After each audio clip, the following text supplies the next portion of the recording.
কেলৈ দিবলৈ দূৰণি গাঁৱলৈ মা কেলৈ তুলিছিলি পথালি কোলাত লৈ কেলৈ তুলিছিলি পথালি কোলাত লৈ দাদা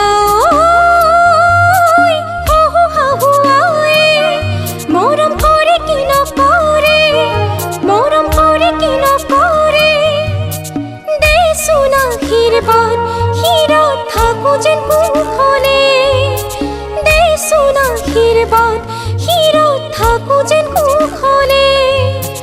দেচোন আশীৰ্বাদ শিৰত থাকো যেন কুশলে